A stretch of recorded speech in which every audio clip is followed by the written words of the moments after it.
当前的乌俄战场，诱饵装备无处不在，另一种方式的竞赛已经在乌俄战争中展开。充气模型、木头导弹、地面画像、空射诱饵导弹，乌俄双方都在利用模型分散敌方注意力，从而保护真正的高价值目标。不过，随着侦察技术的提升，通过普通诱饵欺骗敌方的难度越来越高，一场依托武器模型的对抗正在乌俄战争展开。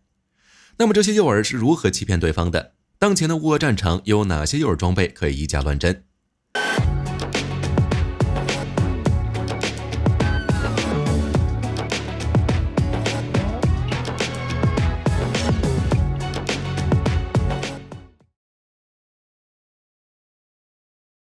在乌俄战场中，诱饵装备无处不在。俄军的基洛级潜艇被击沉后，又出现了一艘全尺寸充气潜艇模型。美国海军新闻网站报道，俄罗斯海军在塞瓦斯托波尔军港第13修船厂码头旁部署了一艘基洛级潜艇的充气模型，目的很明显，诱骗乌克兰的攻击，以避免黑海舰队遭到更大损失。乌军之前击沉顿河畔罗斯托夫号后，没有提供实际证据，充气潜艇的部署使得这件事更加扑朔迷离，而这也是诱饵装备的一个用途，模糊战损，误导对方的判断。随着战争的进行，这种情况越发明显。诱饵装备与堑壕战一样，都是老战术了。比如二战时期，英国在北非战役中就使用了诱饵坦克。当时的英国皇家工程师每天可以建造2辆假坦克，组建起了3个皇家坦克团，并且使用吉普车作为底盘，覆盖上帆布和钢制框架，制成自行式假坦克。这种假坦克可以模拟坦克的噪音或越野运动，也可以快速部署。在对抗隆美尔的德意志非洲军团时，这些诱饵坦克起到了很大的作用。在太平洋战场上，日军部队就用石头、木头伪装成坦克、飞机，欺骗美军投放炸弹。美国也是造假高手，在二战中征集艺术家、音效师及插画家，制造出逼真的假坦克，并通过录制坦克与卡车行进的发动机噪音，用扩音器传播出去，甚至还使用推土机在假坦克四周模拟出履带痕迹。不过二战中最出名的诱饵战术还要数诺曼底登陆，这是人类历史上最完美的弥天大谎。盟军在登陆诺曼底之前，实施了代号坚韧的战略欺骗行动，使用了数以千计的充气模型，打造了一支幽灵军团，在英格兰南部实施佯攻，吸引德军的主力。德国人通过侦察发现了这批武器，并部署重兵拦截，利用诱饵分散德国兵力，盟军成功登陆诺曼底。海湾战争期间，伊拉克军队也曾大量使用过充气武器，当时盟军30%的火力都是由充气武器默默承受的。到了1999年的科索沃战争，前南联盟的充气武器同样发挥了一定的作用。根据量化研究得出的数据，如果诱饵装备与实际装备的比例为1:1时，可以使己方装备的生存率提高40%，将比例提高到3:1，可以使敌方弹药消耗量增加70%，己方装备的生存率提高60%。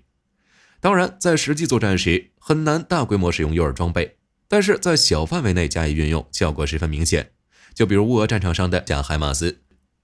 乌俄战争初期，乌军为了吸引俄军火力，使用木头建造了很多假海马斯，并使用油漆刷成真实目标的样子，或者是充气版海马斯。事实证明，这种做法的确有奇效。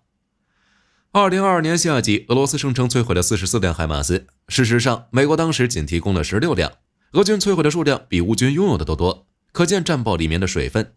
在具体损失上，诱饵装备占据了多数，甚至全部都是诱饵。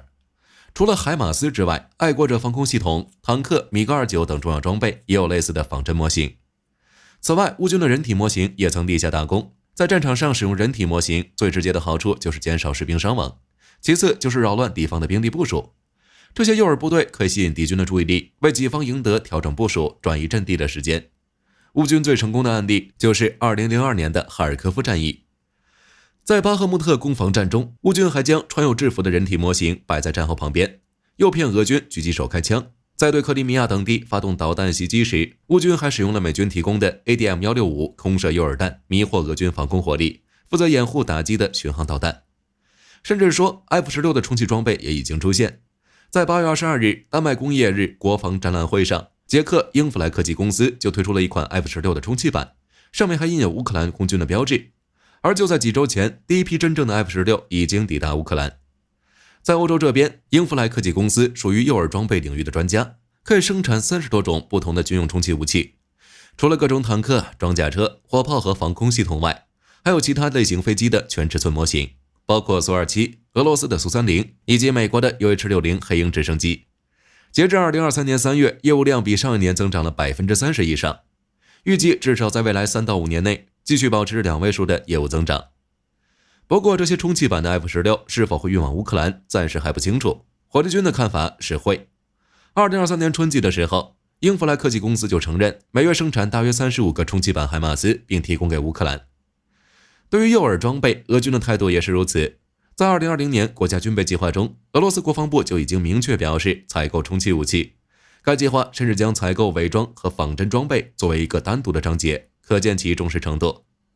目前俄罗斯已经装备了多款充气武器，包括 S-300、苏-27、T-72以及各种类型的装甲车和工程车等装备。在实际使用中，几十公斤重的充气装备与几十吨重的真装备，在100米的距离上根本无法用肉眼分辨。充气武器有很多优势，比如携带极为方便，伪装坦克及飞机的重量仅为35到100公斤，折叠后就可以放入背包随时携带。抵达阵地后，装备展开的时间仅需3到5分钟。这些在短时间内布置的充气装备可以用于迷惑敌方，干扰其侦察效果。价格呢也极为便宜，充气版 T-80 坦克造价只有6000多美元，生产速度也很快。而辆真正的 T-80 坦克造价高达近100万美元。对于经济长期不景气的俄罗斯而言，选择哪个一目了然。除了使用仿真模型充当战场诱饵，俄罗斯还有一种新操作：地面画像。针对乌军对本土机场的打击，俄军在机场跑道上画出了战机轮廓。比如在恩格斯空军基地的跑道上就有图95的轮廓，试图以这种方式迷惑乌军无人机，使其将注意力集中在画的飞机上，而不是真飞机。只是这种方式太过粗糙，碰见激光雷达制导就歇菜了。同时，随着识别技术的进步，充气武器被发现的概率也越来越大，其先天上的缺陷无法避免。对于模型诱饵来说，重要的不是数量，而是诱骗效率。如果不能吸引敌方进行攻击，那么诱饵模型就毫无意义。结果就是模型诱饵的细节越来越丰富。在二战时期，细节粗糙的充气模型就可以骗过侦察机的航拍，而现代战争的侦察手段五花八门，只能远距离迷惑目视或者可见光侦察的诱饵很难发挥欺骗作用。就比如便携式红外成像设备，可以快速分辨出那些比较粗糙的假目标。在乌俄战场之上，双方还会使用配备高清摄像头的小型无人机进行贴脸识别。面对这些抵近观测的无人机，没有履带的充气坦克很容易就会穿帮。有些无人机还会搭载热成像仪，在夜间进行侦察。那么诱饵装备又该如何欺骗那些装有雷达与红外探测装置的侦察设备？既然粗糙的诱饵不行，那就打造更为逼真的模型，比如以木材、金属等材料为主的高质量诱饵模型，可以模拟真实装备的多光谱特征，包括红外、电磁、视觉甚至声学特征。细节也可以稍微丰富一点，比如加装会旋转的天线或者电磁信号发射器。如此一来，利用红外、雷达探测装置也无法发现充气武器与真装备的区别。俄军的充气武器主要由俄军工企业卢斯贝尔公司制造，工艺十分精良。充气坦克外壳本身就是特殊材料，展开之后棱角分明。在充气坦克的外形上，俄罗斯还使用了特殊外层涂料，可以产生类似金属材质的发射与吸收雷达波现象。至于红外的探测和锁定也很好解决，只需要在充气武器上加装一个红外发射器，就可以模拟真坦克的效果。再过分一点，那就给这些充气武器安装一个真的发动机。为了模拟电机振动效果，俄军的充气武器普遍安装了频率接近真实的小功率电动机，甚至还为他们配备了尾气产生装置。即使不安装红外发射器，也足以以假乱真。不过需要注意的是，即使将这些诱饵模型的外观制作得非常逼真，也不代表可以高枕无忧。所有的模型装备都有一个相同的缺点，那就是重量有点轻。当然，从另一方面看，轻也是这些诱饵模型的一个优势。比如用木头和铁管制作的 M777 模型，重量大概为400公斤，只有真 M777 的1/10。用木头、纸板制作的假坦克比真坦克轻得多。如果是充气装备的话，整体重量就只有几十公斤。虽然便于携带，但是重量的缺失也可能成为诱饵的命门。一辆假坦克或假车辆附近没有留下履带痕迹或车辙印，无人机操作员只要仔细观察周围地面，就能发现破绽。如果想要欺骗对手，诱饵的摆放位置也有讲究。如果一门火炮孤零零地摆在空地上，而不是掩体内，做工再精致也没用。而且就算是放在掩体内，也需要经过一番布置。单纯依靠还过得去的仿制品，已经无法达到欺骗敌人的目的。假目标同样需要使用伪装网覆盖，并挖战壕将其围住，尽可能让对手认为它是真的。就目前的情况来看，现在的诱饵装备最大的对手就是装备高分辨率相机的无人机。当前的乌俄战场，双方都需要在近距离观察对手，并更明智地部署假目标。随着战争的持续，这种使用诱饵消耗敌方火力、增强己方生存能力的过程，成为一场诱饵军备竞赛。好了，这期视频到这儿就结束了。各位认为诱饵装备还有哪些升级？可以在视频下方留言，大家一起讨论。